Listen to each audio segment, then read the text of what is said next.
Hey, David T.S. Wood here, and welcome to my Extra Mile. Today's show is a solo show. This term, the new normal, I don't know why it pisses me off, but it does. And anyone who listens to this show is not happy with normal, adequate mediocrity, the comfort zone.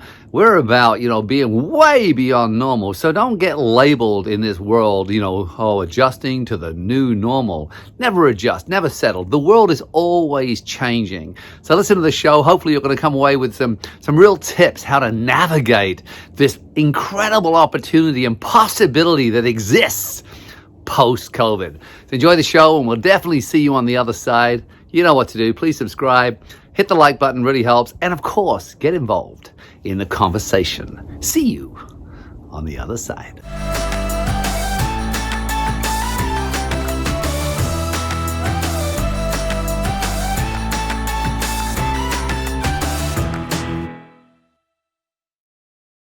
Hey everyone, as you can see by the my roof here, a little bit of rain today.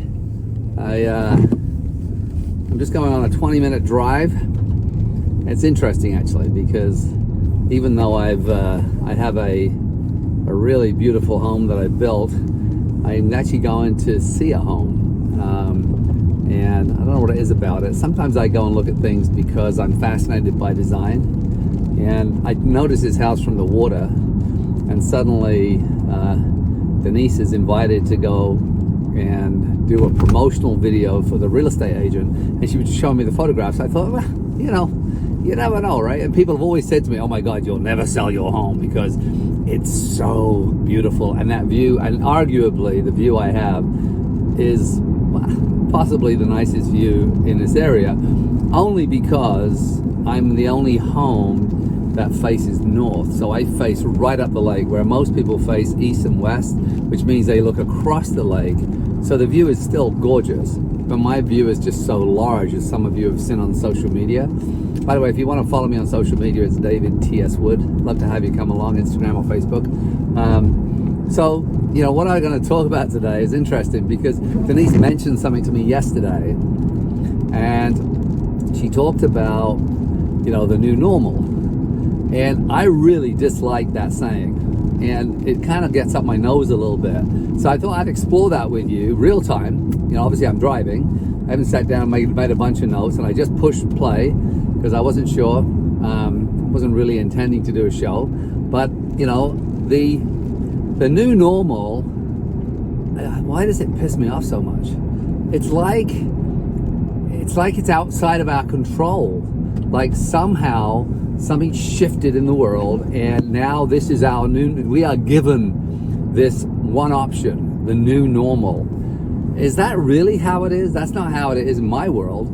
My world is, guess what? I mean, there's always things changing and bending and moving. The planet is constantly in flux. There are people, if you think back to the tsunami in Asia, that was a pretty radical shift for the entire continent, really.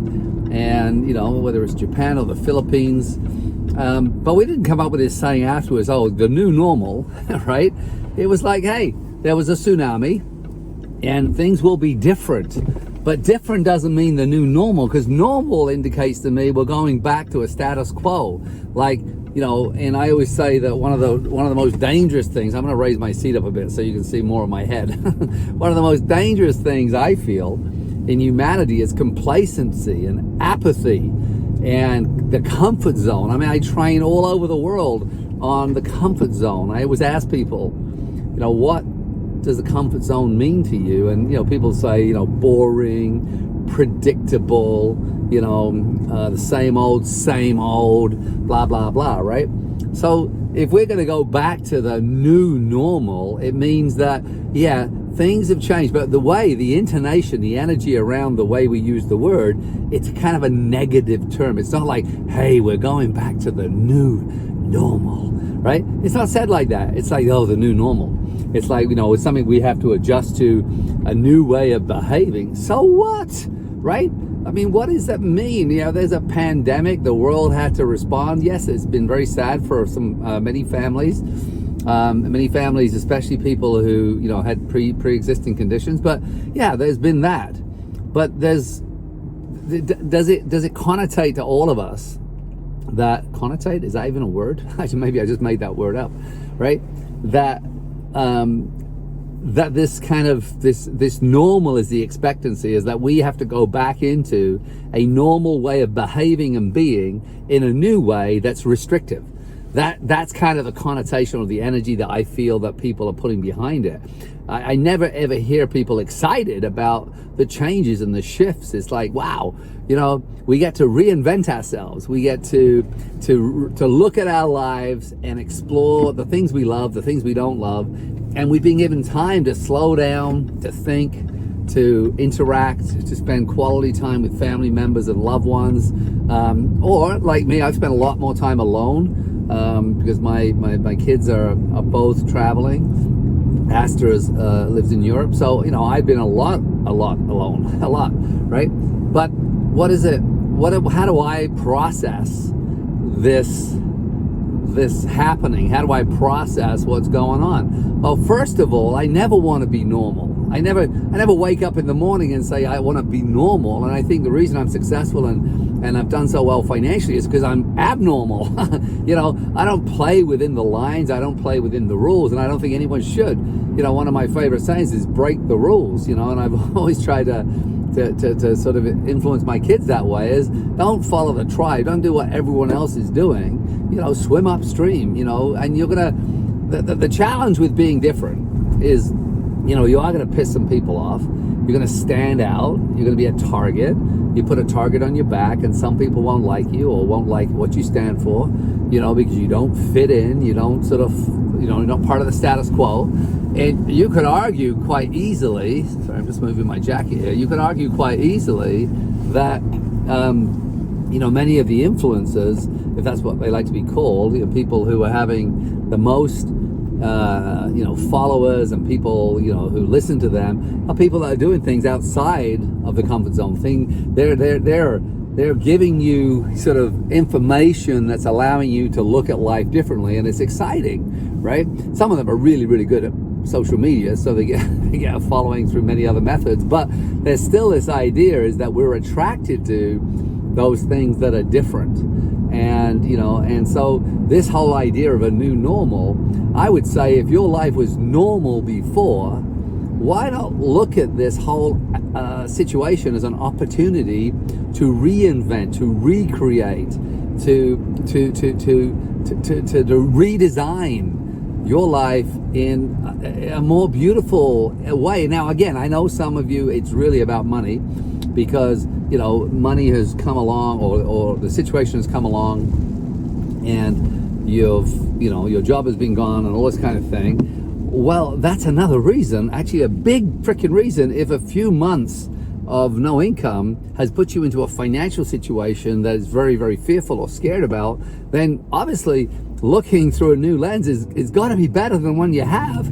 Because if you go back to your normal, then anything comes along that takes you or derails you for a number of months and puts you in a financial situation where you really are afraid, or you have sort of no money, then is that the way you want to live? Maybe it's time to rethink, or to study your financial blueprints and look at how do you prepare yourself so that whether it's 3 months, 5 months, 6 months, 12 months, that you're okay. Now, again, if you're in a minimum wage job, right? So who do you have to become so that you can earn more money? What do you have to do? How do you have to show up? Because I do notice people, and not everyone, but I do notice a lot of people who have low paid jobs behave like low paid people. And when I was in that situation, which I was, so I talk with authority, I remember when I started in this country, I was earning $4 an hour as a dishwasher, but I wasn't an ordinary dishwasher. I was an exceptional dishwasher. And what I mean by that is when I went to work with full passion. I didn't know how I cleaned the pots. I cleaned the pots with absolute passion, and I showed up with a positive energy. And I showed up, really, interacting with people, building relationships. And it wasn't long before they moved me out of the dish pit and gave me a chance as a waiter, which led to me owning a restaurant. I mean, it's just the path that I chose, which was not being normal. I wasn't a normal dishwasher. And luckily I'd been around many dishwashers and saw that, because it's kind of the lowest part of the totem pole when it came to working in a kitchen. Most of them were just kind of like head down, you know, either, well, back then we didn't have headsets in, that wasn't part of our culture back then, but just not interacting, not feeling equal to the rest of the people in the kitchen, and you know, really sort of a low energy. And they were behaving in accordance with the amount of money. I was getting paid $4 an hour, right? $4 an hour. But I didn't behave like someone getting paid $4 an hour. I behaved like the owner. I behaved like the best waiter in there. I just, you know, I wanted to project an energy that was attractive so that new doors would open. So the idea then of becoming or being or behaving as a normal person, I've got to make sure I don't miss my turn, behaving as a normal person in any other situation will guarantee that you get paid in a normal way, and that you're going to run your life between two lines not of your making. So, you know, we can look at this pandemic. I don't even like using the word. In fact, I don't even like talking about it, and I rarely ever do talk about it, and I certainly don't watch the news about it, right? Because, you know, it's just something we're all dealing with. And, you know, and sometimes what I do, you know, when I want to gain inspiration, people say, how can you be so positive all the time? Well, it's because I look down for inspiration. I don't look up, right? So, in other words, because it forces me to have an attitude of gratitude that's really, really strong. Because when I look down at this situation, I say look down at it, or I look at it through the lens I have, which is, oh my God, when I think of, you know, World War II, for example, and the years and years and the you know, what happened in the world, you know, that was horrendous, right? And millions of people died, right? And so I look at that, or I look at, you know, the people who were put into concentration camps, and in my world, it's like, oh my God, look at our life today. Yeah, there's a pandemic for sure, but you know, it's not something that we could put down as saying, hey, this is the worst thing that humanity has ever had to survive. It certainly isn't. But there are people today that are thriving, as, you know, if you look at the book, what was it? Victor, I can't remember his name, but it was Man's Search for Meaning. You know, so he lived in, you know, or was in a concentration camp. And it was just, you know, how sort of one person can thrive in that situation while others just give up, you know. And again, I'm going to give you another example. This is an example which, you know, is really, and I won't use names here because, you know, a friend of mine just recently was diagnosed and told that, you know, potentially you may have 2 years to live, right? It's, you know, it's a hard conversation. And, you know, when I first had that conversation with him, I was certainly like, hey, it's going to be the best 2 years of your freaking life. You know, we're gonna just make this, whatever it is. And of course, is there, and I asked the question, and he shared this, that there were, in his oncologist's world, 3 people that had the same thing, only three, who have thrived and survived and beaten the odds. So I said, so there are examples of people who have beaten the odds. Absolutely. So we have hope, and we're going to live these 2 years, because let's be honest, I have no idea on this drive right now, especially creating a video. I don't know if I'm going to be alive tomorrow, but most of us, you know, we live as if we're never going to die, and often we live in fear of dying, so we don't ever really live fully, so we're not willing to take risks, right? And there's another example of this with a friend of mine. His wife was given 4 years to live, and she lasted 4 months. She just walked into the bedroom, she closed the door, she turned the lights off, and she just gave up, right? So it does come down to how we think. It does come down to, you know, the thoughts we're willing to think and the lens that we're willing to look through. How do we put on a lens? And it's not rah-rah. This isn't, I'm not like living in a bubble where I pretend this isn't happening. I know it's happening. I just understand that in this time, there are millions of people that are thriving, and there are a million of people who are stuck, and there's millions of people that have moved across into a victim world. In other words, they are blaming or complaining, or I know I always talk about those 3 things, and I won't do it again, but they just sort of move into a victim world where they, you know, it's as if it's happening to them, as if they're a victim in this, as opposed to, guess what, the whole world's dealing with it. what could we learn, and how do we thrive in this situation, and how do we create a lens that's positive and beautiful. So one of the things I say every single day, and when people ask me about it, I say, well, I'm just loving this whole COVID thing. And that's kind of my extent of it, because I do have two choices. I can hate it. I don't even like that word, you know that. Anyone who's trained with me. Or I can love it. I can just love the situation and say, look, this has given me opportunities to look and experience and do things differently, but not in a normal way. I still want to be abnormal. I still want to be in charge of my normal, if there is such a thing. What is my normal? My normal is being abnormal. My normal is breaking the rules. My normal is leading my life outside of my comfort zone. My normal is constantly wanting to learn and grow. My normal is saying yes to things that scare the crap out of me. My normal is going up to strangers and hugging them. My normal is inviting strangers to my home for dinner. My normal is to be passionate about every single thing I do, because if I got to do it, I might as well enjoy it. So excuse my eyes not being in the camera here, but I'm going around lots of little bends here, as you can see, right? So my normal is, I define my new normal with those things. And maybe as homework on this particular call, or show, let's call it a show, right, is for you to actually sit down and define what your normal is. And when you see words on there that are low energy words, that are words that put you in a box, words that make you a victim, words that sort of shrink you down versus expand you, words that, you know, have a negative connotation, maybe it's time to erase those words from your list of normal, because we have to define who we are and what we are. So for me, words are everything. The words I speak determine how I live my life. The words I speak determine who I am. The words I speak, you know, attract the things to me of like, right? Do you know what I mean by that? So if I am incredibly positive, what happens is I attract positive things towards me through the words I speak. People are attracted to things that are like them, right?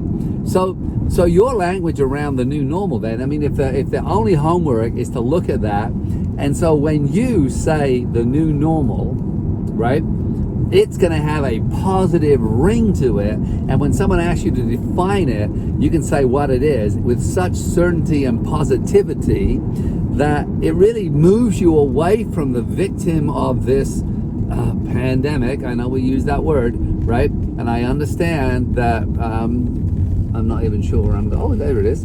I understand I'm on the right road. Look at that. Who knew? I understand that, you know, it would be very easy to look at this as a sort of, you know, just, what's the word? Hyping myself out of, you know, whatever. I don't see it that way. I see that I've always been the master of my own fate, since I understood that my physiology and my language, right, the thoughts that I think are all the things I can control. I can control how I walk through the pandemic. I can control how I think about the pandemic, and I can control the words I speak about this pandemic, which means that how I live in this world, how I respond, not react, how I respond to what's happening around me comes down to those three key elements, right? And sort of how I move, how I speak, and how I think. And the other big one is who I hang out with. Because if you're willing to hang out with a whole bunch of people who are in this kind of this victim mode, is that the house? The victim mode, then there's a very, very good chance that you know, the way that this is happening for you, I'm stopping my car now so I can really focus on you. You know, the way this is happening for you is very, very different, right? And again, I want to go back to, if you were in a place before that wasn't great, what an opportunity to reinvent, recreate, to restart, to rethink. What are the things you're putting into that mind of yours? You know, what are the things you're listening to that's going to allow you and enable you and empower you to take a step out of this in a new and vibrant way, right? And so again, for me, the eradication of the word normal would be great, or the redefinition of the word normal, so that I define it. not the government, not the media, not everyone else who tells you what it is. When I hear it, I know what it means to me. And it's like a vibrant and possibility, because after every storm, after darkness comes the light, after the storm comes the sun, after the wars, they came. You think about the baby boomers, they come this massive economic growth, right? So there is this ebb and flow from the beginning of time. From the beginning, and look at us in the Western world, right? There are some countries that go through this stuff on a regular basis. You look at some of the third world countries that go through famine on a regular cycle. Every few years they're going through, a famine, or, countries that go through monsoons on a regular, maybe yearly, annual basis, where homes are swept away. But, in our Western world, we're so soft. It's like, it happens to us and we sort of like throw our hands in the air as if, what's happening? It's not like that. The world is this earth, this planet, spinning around the sun, is going to do its thing. Nature is going to do its thing, and when it does its thing, we have to respond. Now, this thing isn't a natural thing, but because of how we choose to live, and because of how we want everything so comfortable and packaged a certain way, and all these different things that we do, and how we grow animals to eat them, all these different things contribute to what happens ultimately, right? So it is cause and effect, and we definitely are the cause. So what I like to do is also take my responsibility in the part of this. I demand, look at this car I'm driving, I demand a luxury now. So because of that, because I'm puking, fumes out the back of my car, I am contributing to, some of the environmental impact that's going on here. So I am personally responsible, as well as, I could blame somebody else. I could blame the government for its choices, but then I do enjoy the luxuries that I live with. Now, a lot of you know that I didn't always live that way. I lived, backpacking for 10.5 years with no money and no car. So I've been both, right? So again, I want to wrap this up because I know I don't want it to be a long show. But again, so with the new normal right now, I just want you to really think about it when you push stop on this. And by the way, please come along to social media, comment on my social media. If you do, I want you to comment on YouTube if you can, because this is growing a YouTube channel is actually quite a slow process. I didn't know how slow it was going to be, but it is quite slow. But the more you interact with it, the more algorithms and the more we can reach more people. So you doing that's great. But if you can come onto the social media and talk about your experiences with the show, more people are going to read it and be attracted. So if you could do that twice, just cut and paste it. If you do a comment on one, you can cut and paste it and do it on my Instagram and Facebook. That would be awesome. And of course, subscribe and just be involved in this community. And I want to thank you. And as I leave you, remember the show's all about these small incremental steps. But it's not just steps, it's small incremental ways we think. Those minute adjustments that compounded over time make massive changes, right? So again, if we look at our physiology, we look at our thought process, and we look at the words we speak, and we eradicate any kind of negative words from our vocabulary, and we cleanse our mind by catching our negative thoughts and switching them, then we can live in a world that is always bright and beautiful, regardless of what's happening. Because if there was a third world war going on right now, there's still going to be a lot of people that still thrive. Yeah, it's hard, but it's hard for everybody, but they still thrive because of their mindset. So again, thank you. The new normal is an exciting thing. So enjoy. We'll see you on the other side.